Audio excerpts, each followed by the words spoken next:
എനിക്കങ്ങനെ ജെൻസി എന്തുകൊണ്ട് എപ്പോഴും ഉഴപ്പി നടക്കുന്ന ആൾക്കാരാണോ അങ്ങനെയൊക്കെ ചോദിച്ചിട്ടുണ്ടെങ്കിൽ ഒരിക്കലും അല്ല. അതെങ്ങനെ അങ്ങനെ പറയാൻ പറ്റും?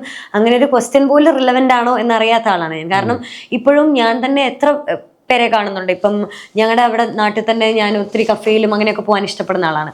എൻ്റെ കോളേജിൽ പഠിക്കുന്ന ആൾക്കാരാണെങ്കിൽ തന്നെ അവരെല്ലാം ഈ പഠിക്കുന്നതിന് കൂടെ വർക്ക് ചെയ്യുന്ന ആൾക്കാരാണ്. അപ്പം ഒരു വളരെ ചെറിയ പ്രായത്തിൽ തന്നെ അവർക്ക് അങ്ങനെ ഒരു തോന്നലുണ്ട്. അതായത് അവർക്ക് പഠിക്കുന്നതിനോടൊപ്പം ഏൺ ചെയ്യണം എന്നൊരു തോന്നലുള്ള ആൾക്കാരാണ്. അപ്പം അങ്ങനത്തെ ഒരു പുതിയ തലമുറയും ഉണ്ട്. മറ്റേത് നമ്മളൊരു പണ്ട് എന്ന് പറഞ്ഞാൽ ഇത്രയും ഓപ്പർച്യൂണിറ്റീസ് ഒക്കെ കുറവായിരുന്നു. ഒരു കുട്ടി പഠിക്കുന്നതിൻ്റെ കൂടെ പഠിക്കാതെ തിരിച്ച് വീട്ടിലേക്ക് എത്തുക എന്നല്ലാതെ അതിനോടൊപ്പം വർക്ക് ചെയ്യാനോ അല്ലെങ്കിൽ പുതിയൊരു സംരംഭത്തെ പറ്റി ചിന്തിക്കാനോ ഒന്നും എനിക്കറിയില്ല അന്ന് എത്രത്തോളം ആൾക്കാർ അതിനെ ചൂസ് ചെയ്തിരുന്നു എന്നുള്ളത്. പക്ഷെ ഇന്ന് അങ്ങനെ ചൂസ് ചെയ്യുന്ന ആൾക്കാർ ഒരുപാട് കൂടുതലാണ് അല്ലെ? ഇന്നങ്ങനെ ഒരു വ്യത്യാസങ്ങളും ഇല്ലാതെ അതിനു വേണ്ടി ഒരു സ്റ്റാർട്ടപ്പ് തുടങ്ങാനായിട്ട്, അല്ലെങ്കിൽ പണ്ട് കുറച്ചുകൂടി എനിക്കൊന്ന് ശാരീരിക അധ്വാനമായിരുന്നു കൂടുതലായിട്ട് ആവശ്യമുണ്ടായിരുന്നു. ഇന്ന് ശാരീരിക അധ്വാനത്തെ കഴിഞ്ഞും അതിനെ മറിച്ച് നമ്മളിപ്പോ പറയില്ലേ വർക്ക് ഫ്രം ഹോം എന്ന് പറയുന്നത് പോലെ തന്നെ നമ്മുടെ മൈൻഡ് ആവശ്യമായിട്ടുള്ള അല്ലെങ്കിൽ നമ്മുടെ ബുദ്ധിപരമായിട്ടുള്ള സ്കിൽസ് ആവശ്യമുള്ള കുറേ പരിപാടികൾ അല്ലെ കുറേ വർക്ക്സ് ഇന്ന് നമുക്ക് നിലവിലുണ്ട്. ഇന്ന് അതിൻ്റെ ഓപ്പർച്യൂണിറ്റീസ് വളരെ കൂടുതലാണ്.